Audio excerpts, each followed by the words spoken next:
Well, that's right, Matt, and you're absolutely right that we should expect more out of our president. But here's an interesting twist on the story, and that's who the founders would have expected more out of. They expected a great deal out of the leaders of society, the elected leaders, but they also expected a lot out of we the people. They expected a whole lot out of the self-governing folks that stood as the sovereign over and the backbone of the nation. William Bennett wrote a book several years ago called The Death of Outrage, and this is what concerns me the most about what this president is doing very, very well. The first time that they stand up and issue a proclamation of a month, a gay pride month or something like that. Which they did in 2009. That's right. A very large portion of the nation says, wow, I cannot believe they did that. What happened to our nation? The second time that they do that, it's, well, he did it again. Yeah, it's old news. You know, now you just on the heels of the last proclamation of a homosexual pride month, you have Father's Day twisted into a homosexual event, and it would appear from the White House platform that virtually everything, you know, you've heard that phrase that to a carpenter every tool's a hammer. Well, evidently every PR spot that this White House gets is a chance to push far left issues, and one of their favorites seems to be deconstructing the traditional American family.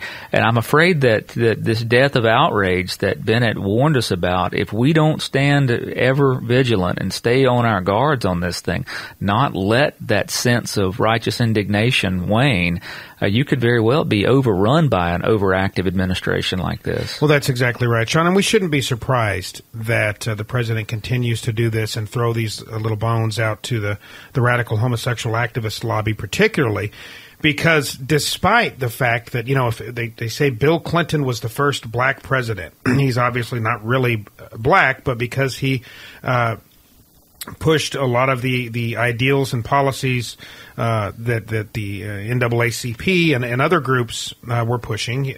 You know, some particularly on the left, African Americans, said he's the first black president. Well, if that's the case, President Obama is the first gay president, and by that I mean that he has signed off on every single demand of the radical homosexual activist lobby, and he has done more in a short period of time to furiously pass a number of the initiatives that homosexual pressure groups like the Human Rights Campaign and so forth have been pushing. Yet a recent article in the Associated Press was talking about how nonetheless the homosexual activists continue to decry the president's inactivity and that he is not moving quickly enough.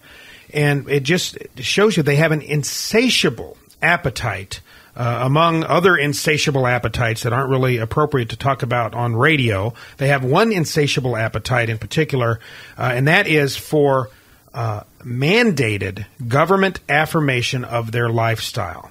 And that means, when I say mandated, I mean you and I and everyone else must embrace and affirm, if not celebrate, homosexuality. And until they reach that ultimate goal, and I don't think that'll be enough either, but until that ultimate goal is reached, they will not be satisfied, and they will continue to criticize even their greatest cheerleader they've ever had in a high position of authority. You know, appeasement always generates a greater appetite for further concessions, Matt. It's the way that the far left works in this country and in others. That's why when you give in to terrorists, it just generates more terrorism. When you give in to the far left, it generates even further left desires.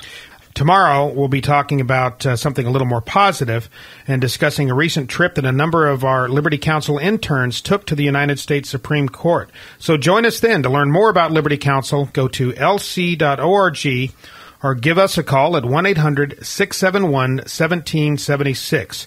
We're standing in the gap for your religious liberties.